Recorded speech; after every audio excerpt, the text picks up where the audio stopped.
So today we're going to discuss obviously the Commission for Race and Ethnic Disparities that was published on the 31st of March. But before I do that, I guess want to find a bit more about who you guys are. I think it's an issue I've cared about.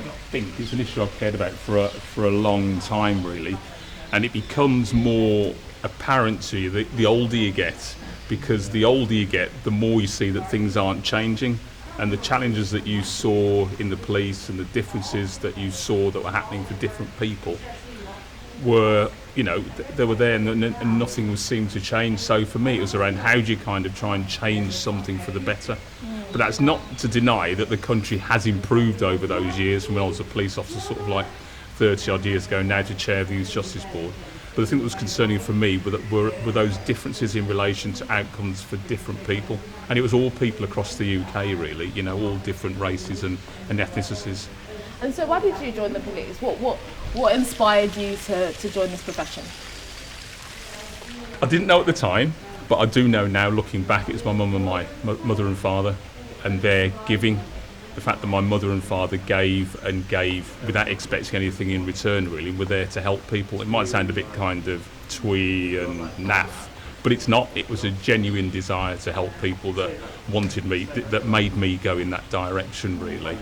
And that really sits with my value set as well, this thing around putting yourself out there to help people. And over time, when you kind of get a bit reflective and look back and try and understand what's driving you to do what, that really was the thing that was driving me to do it. And I actually saw what you could do in the police to help others across a whole range of things. I think it was a bit of a privilege really to be a police officer, because people are asking for help from you at the time of their greatest need, when they're most vulnerable. And so for somebody to trust you at that time in their life, I think it's an absolute honour. It's quite humbling, really. I found it quite humbling to come into people's lives at that moment. You're there for a short period of time to try and deal with whatever is going on from you, move on. Mm-hmm. So for me, I kind of viewed it in that respect, really, a real sort of extension of public service. And so you, Maggie, obviously a space scientist, a broadcaster, a science educator, an incredible career. How did you get into that, and what kind of made you want to join the commission? I think for me, it sort of started sort of in July last year with the Black Lives Matter, because what I saw was sort of kids sort of standing up and fighting against injustice. And I must admit, I was thinking that I go out and see lots of school kids. I sort of try and get kids reaching for the stars. And I was thinking, so what are you doing about this? This is still a problem in the UK. We've come a long way, but we've got a way to go. So what are you doing about this? So when the opportunity came to join the commission, I must admit, at first I was sort of gobsmacked. Me? Commission? Whoa! Because it seemed quite daunting. But at the same time, I thought, yeah, perhaps this is something that I can do. I work over the past sort of 13 years. I think I've spoken to about 350,000 people, mainly school kids, encouraging them to transcend barriers. That's what I've done in my life. My parents broke up when I was 4 years old. I went to 13 different schools. I used to say I suffer from dyslexia, but now I have dyslexia. But I can see some of the positives out of it. So all these things, I think people would consider, they're barriers to be overcome. And so I'd like to encourage kids to overcome barriers. And this commission seemed like a great opportunity to see where the barriers are and then sort of smash them down wherever possible. So through the 24 recommendations we came up with, hopefully some of those barriers will be moved. So Keith, in your understanding, what was the question that the commission was trying to answer?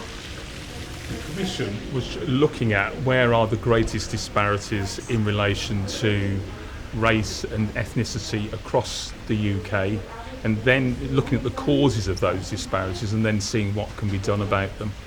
And so, in very broad summary, what were your key takeaways in this process?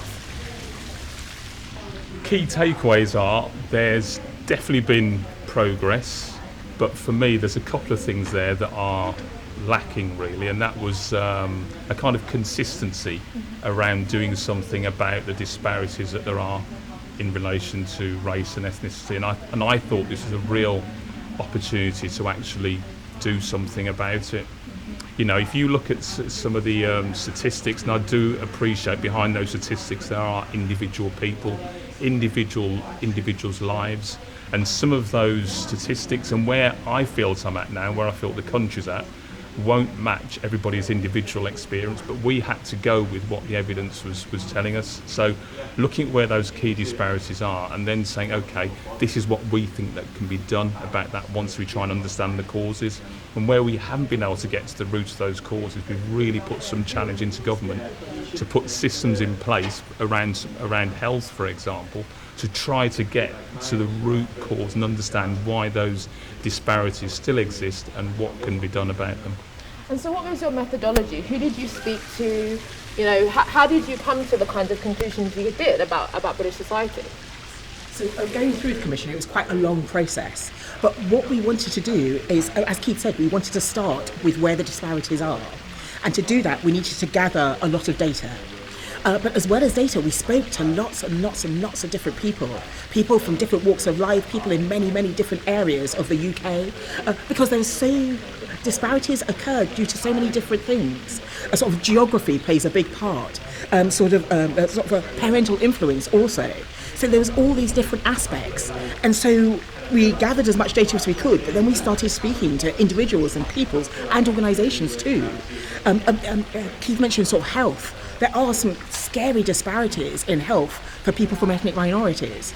Unfortunately, we didn't have time in the Commission to sort of dig into all of them, but what we wanted to do was set up things like the Office of Health Disparities, where we can get experts in to see these disparities. So we flag them up, they see where these disparities are, and work out what's causing them. But the challenge is, when you look at the data, you realise that each one of these challenges, there isn't a simple solution. When we first started, we said, well, we think we'll have maybe sort of, maybe 8, maybe 10, sort of recommendations. That should do it. But whoa, as you dive deeper and see all the multifaceted sort of explanations, you realise that it's not going to be solved in a day. There are many things that need to be put in place. And so we came out with sort of different sort of building trust, sort of understanding the problem, sort of aspiration, which is sort of one of the things that I do. I like kids reaching for the stars. So it's just trying to bring all these different things together in a set of recommendations that will help everybody. So one of the other things was quite important to us is, although we were looking at discrepancies with ethnic minorities, white working class boys don't do very well at school, and that has a prognosis for the rest of their lives. So it's digging down and looking at disparities for everyone where they occur and seeing what could be done about them. So you mentioned health and that there were some scary statistics in relation to ethnic disparities. Did you find were the kind of key areas that you saw that there was continued and persistent racial disadvantage today? Again, it's mixed. I don't want to keep saying that word. For example, we looked at areas where you've got sorts of like 25 outcomes in relation to mortality, and we found that people from an Asian background, they had 25 times more likely. Their survival rate was better, and they lived longer. There were a number of areas whereby you had some poor outcomes for the majority, but different ethnic groups had different outcomes. So it wasn't consistent across the board that all ethnic minorities had poor outcomes when you compare them with the white citizens of the UK. It was different for different things. Like, for example, with black people, I think it's Black Caribbean, if you look at prostate cancer and also strokes, there were poorer outcomes there. So it was different. So that's why I think that, as Maggie spoke about earlier on, this Office of Health Disparities will be really important within health to try and understand what's happening in relation to those different disparities. At the moment, and I'm not a health person, it appears that these disparities pop up, not in a very strategic way from a health perspective, and I hope you don't mind me saying that. But if you've got a body that's looking at that and then is challenging the health service to kind of understand what's happening, get to some solutions about it, for me that's going to be a significant leap forward, and that's what we want. But if you look at past reports, so we've had the Lama Review, we've had the Macpherson report, what makes this one fundamentally different to the series of recommendations that have been made in the past? Why should we then necessarily implement these ones as opposed to the ones that have happened before? So I think we go through this cycle many times, and I think with each report we were looking at the previous reports and seeing the impact they had. But I think where we were different is we were trying to look behind the data. we get the data, we analyse it, we come to some conclusions, but what is causing those disparities? And because sometimes I think if you just sort of try and fix the disparity at the surface, you don't get to the underlying problem. I mean, COVID is a classic example of this.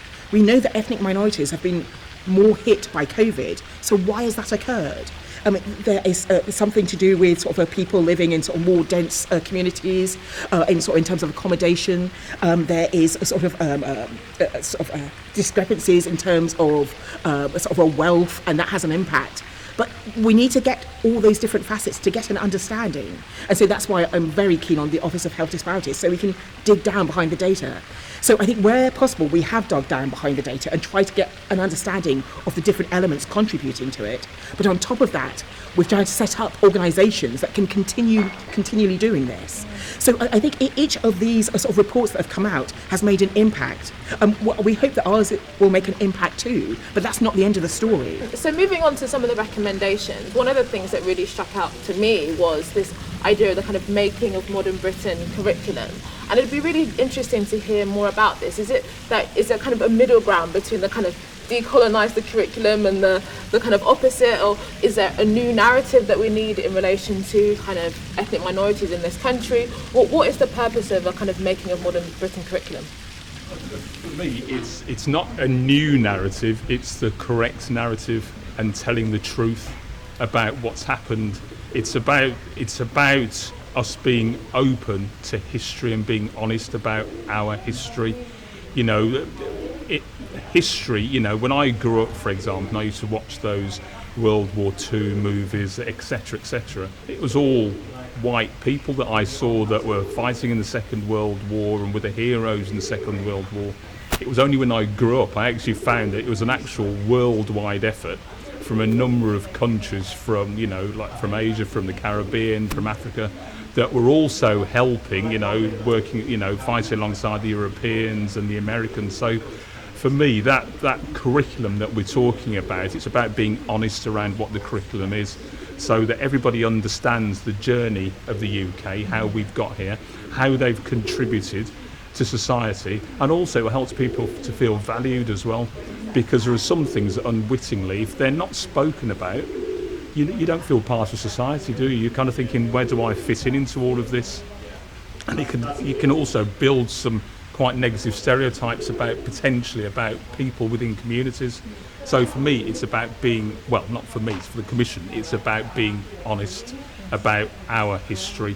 And it's not about that community's history, it's about this country's history and the people that contribute to it. And also another kind of recommendation is the idea of replicating the things that cause success, instead of just focusing on, you know, the disadvantage. So what does that really mean? In your understanding from the research that you did, what were the factors that seem to contribute to certain ethnic groups doing incredibly well? So, I think it is quite important to look sort of across the board. And one of our recommendations was to get rid of BAME, because BAME groups all ethnic minorities into one pot, but within that pot there are individuals, there are groups, each one with different sort of outcomes. And so by digging in and working out, so for instance, one of the statistics that came out is that African students are doing better at school than the white majority, but Caribbean boys aren't. So why is that? So it is sort of, again, digging behind the headline and trying to work out where those disparities are. What is causing that? And in some cases it's aspiration, it's all sorts of different things going on. But it's trying to find sort of the kernel. One of the other things you mentioned was sort of the making of modern Britain.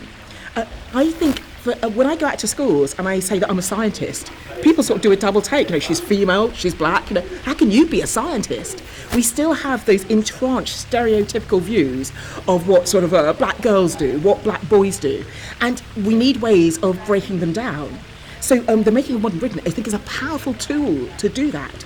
It shows how we collectively work together, and it sort of brings the different people of Britain together, and that's what we need. So in all these different aspects, it is trying to work out where the disparity lies and what we can do about it, and sort of creating a fair playing field where people can thrive in a wonderful society.